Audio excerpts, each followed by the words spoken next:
सास कितने प्रकार की होती हैं? 3, उत्तम, मध्यम, अधम। बताओ सास उत्तम कौन? सास उत्तम सास कौन?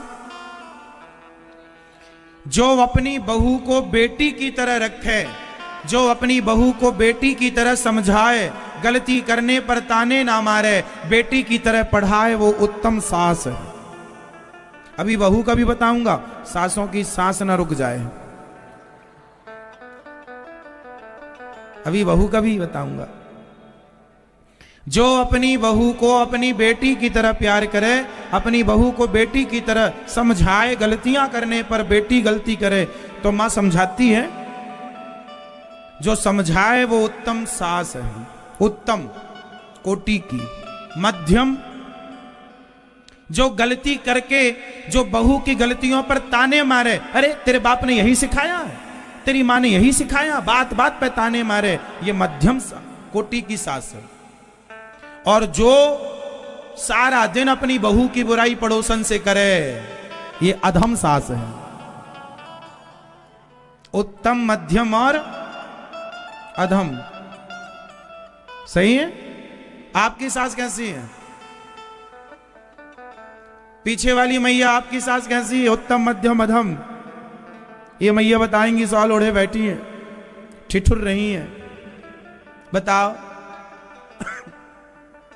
आपकी सास कैसी? उत्तम, मध्यम, अधम? क्या है? अधम है। पूरे गांव में बताती है मेरी बहू ने खाना नहीं दिया। सासों से प्रार्थना उत्तम कोटि की बनना और अपनी बहू की बुराई ना किया करो। ये दुनिया रो रो के, दुनिया को बताने से कोई फायदा नहीं।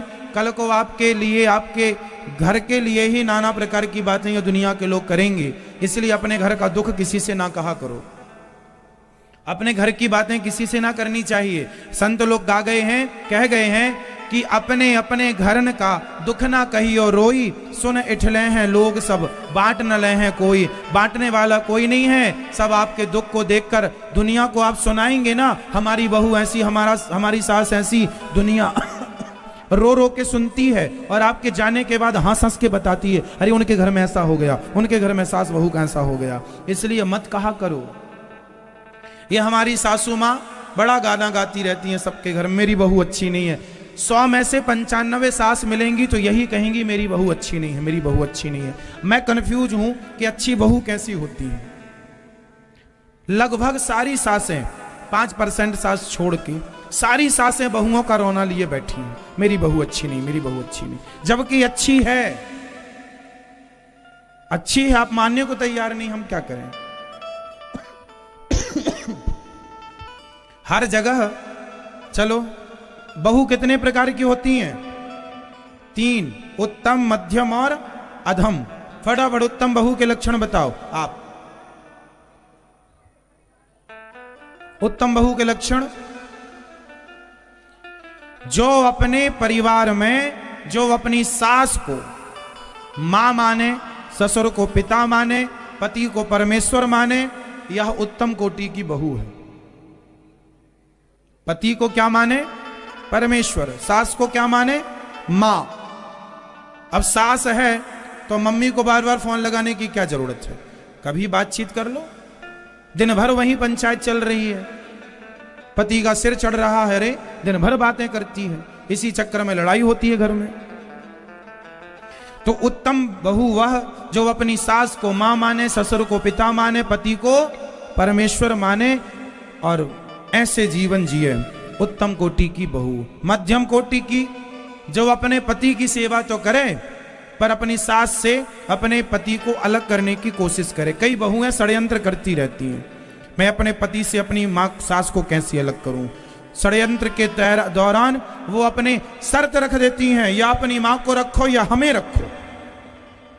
आज गौरी गोपाल वृद्धाश्रम में बहुत सारी माएं ऐसी बहुओं के कारण आई, जैसी बहुओं ने कह दिया अपने पति से, या हमें रखो या अपनी मां को रखो।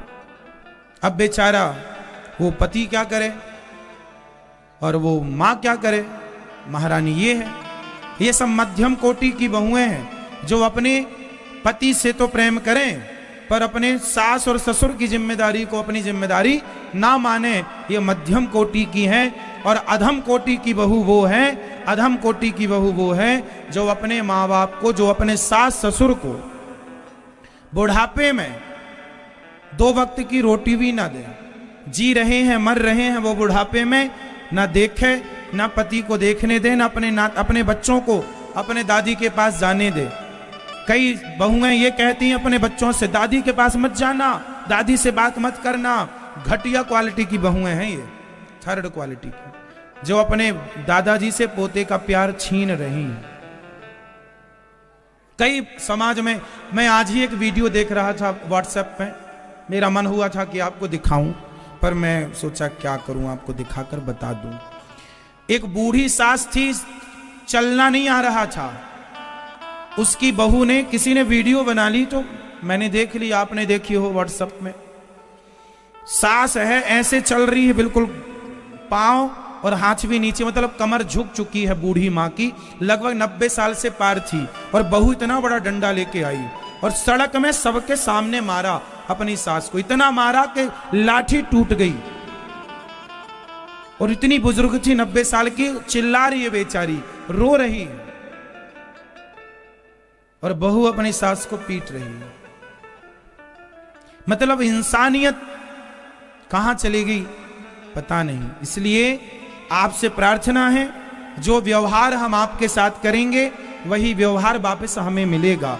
इसलिए वही व्यवहार कीजिए जो आपको अच्छा लगे, क्योंकि जो आप करेंगे भगवान वही आपको वापस देंगे। क्योंकि जो आप कर रहे हैं वो अपने लिए कर रहे हैं, किसी और के लिए नहीं, क्योंकि वो हमें मिलना है और वो मिलके रहेगा। जैसी करनी वैसी भरनी, आज किया कल पाएगा, चढ़ता सूरज धीरे धीरे ढलता है, ढल जाएगा। समझ रहे हैं? तो आपको उत्तम बहू बनना है, उत्तम पति बनना है, उत्तम पत्नी बनना है, उत्तम सास, उत्तम बहू, मतलब जहां हो, जिस रिश्ते में हो, आप वहां उत्तम बन के रहिए, मध्यम भी नहीं, गलतियां ना हो।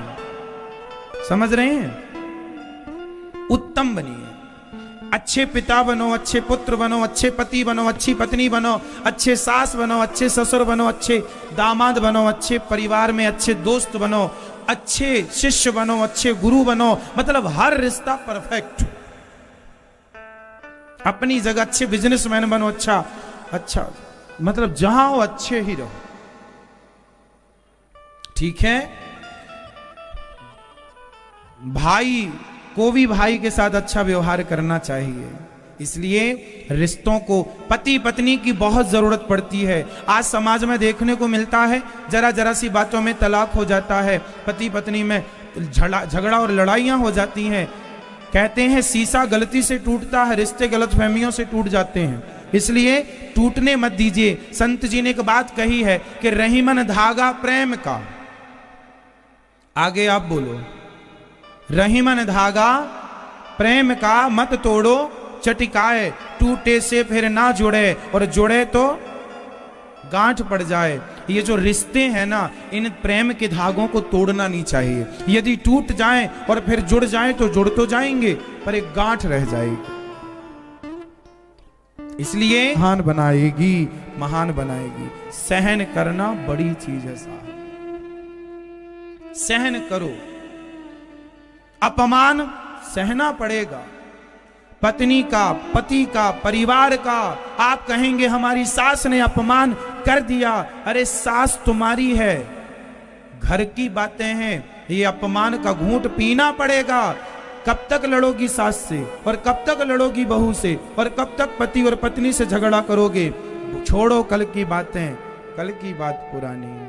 नया सूर्य आते ही, नया सवेरा होते ही रात गई, बात गई। कल की बातें खत्म करो और एक नए ढंग से अपनी जिंदगी को शुरू करना चाहिए। ये समझदारी है। पुरानी बातें लेकर बैठने में कोई फायदा नहीं। बोलो हाँ या ना? पुरानी बातें लेकर बैठने में कोई फायदा नहीं है।